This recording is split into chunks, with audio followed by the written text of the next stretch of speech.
gathering storm comes a tall, handsome man in a dusty black coat with a red right hand. Bismillahirrahmanirrahim. Assalamualaikum warahmatullahi wabarakatuh. Salam sejahtera bagi masyarakat akhir zaman yang kembali datang ke channel Samun Official. Oke teman-teman, saya mengucapkan terima kasih kepada teman-teman yang udah balik lagi nonton di channel ini. Dan saya nggak bosan-bosan untuk mengingatkan teman-teman di mana di channel Samun Official ini kedepannya gua akan membahas apa-apa saja yang berkaitan dengan baginda Nabi besar Muhammad, baik itu dari peribadatan, dari sunnah keseharian, dari apapun lah itu yang bersangkutan, yang berkaitan dengan baginda Nabi besar Muhammad, terlepas tentang hal-hal yang berkaitan dengan agama. Saya pun kedepannya akan membahas tentang baik itu dari bagaimana Rasulullah SAW membangun networkingnya, membangun bisnisnya, membangun relasi yang sangat luas, dan bagaimana membangun sistem dalam bisnisnya. Terlepas dari bisnis, insya Allah kedepannya pun saya akan membahas bagaimana Rasulullah SAW mengajarkan umatnya agar bersiasah atau berpolitik dalam menjalani kehidupan sosialnya. Di episode sebelumnya kan saya membahas tentang bagaimana awal mula Rasulullah SAW dilahirkan ke dunia ini dan apa-apa saja peristiwa yang Rasulullah SAW dilahirkan itu terjadi, mulai dari runtuhnya tiang-tiang kekaisaran Persia, runtuhnya beberapa gereja-gereja di sana, dan padamnya api abadi kaum Nasrani. Setelah itu Rasulullah SAW disusui oleh ibu susuannya yang pertama kali menyusui Rasulullah itu ada budaknya Abu Lahab, dilanjut oleh ibu susuannya dari kaum Bani Sa'ad, yaitu Siti Halimatus Sa'diyah atau Sayyidatuna Halimatus Sa'diyah. Dari mulai beliau 1 tahun hingga 4 tahun beliau disusui oleh ibunda susuannya yaitu Halimatus Sa'diyah. Nah, setelah peristiwa Rasulullah SAW itu dibelah dadanya oleh malaikat Jibril, yang mana malaikat Jibril membawa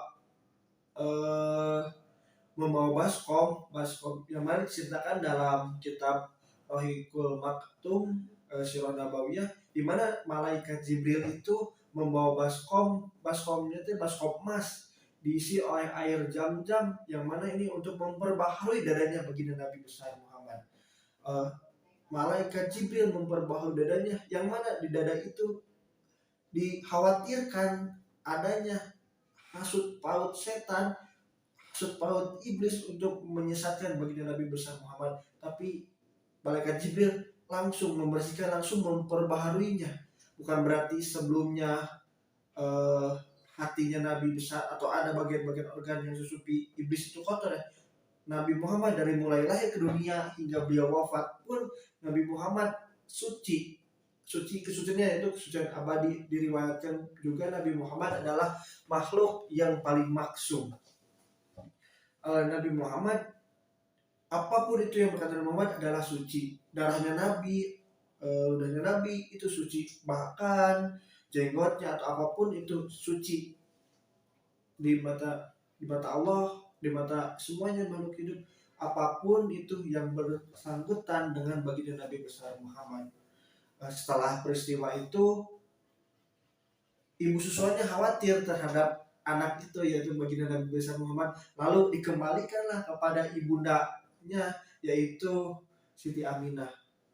Setelah Nabi besar Muhammad ada di pangkuan ibundanya ketika umur 4 tahun, dan bukti kesetiaannya ibunda Nabi yaitu dengan mengunjungi makam suaminya dulu di daerah Madinah. Hijrah dari Mekah menuju kota Madinah kurang lebih harus bertempuh jarak sekitar 500 kilometer.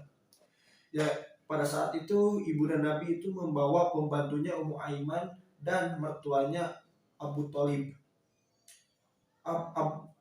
Mertuanya Abdul Muthalib dan sang buah hatinya yaitu baginda Nabi besar Muhammad. Ketika itu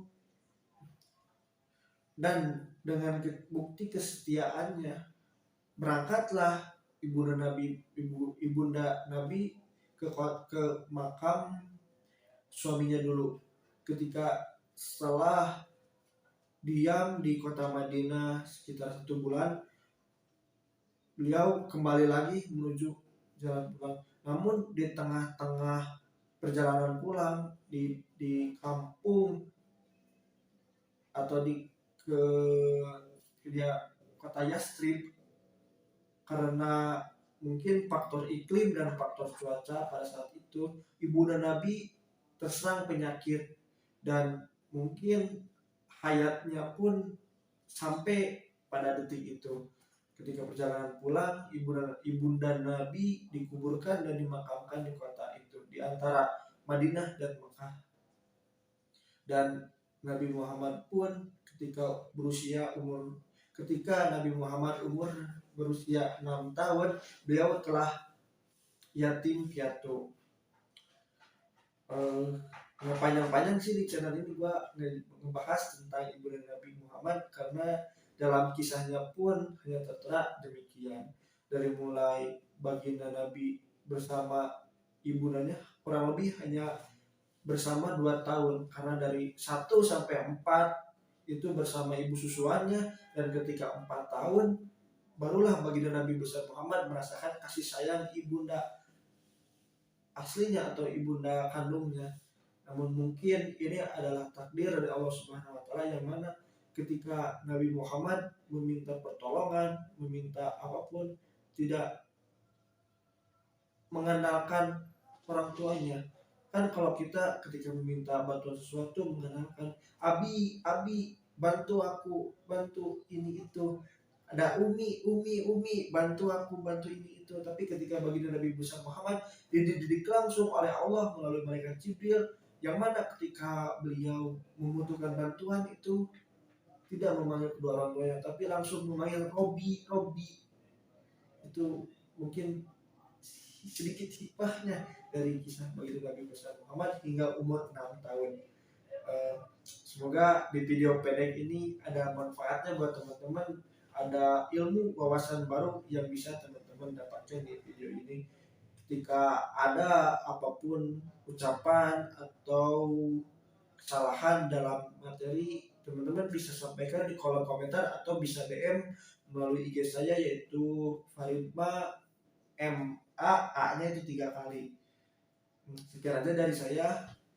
Wallahul muwaffiq ila aqwamit thoriq. Assalamualaikum warahmatullahi wabarakatuh.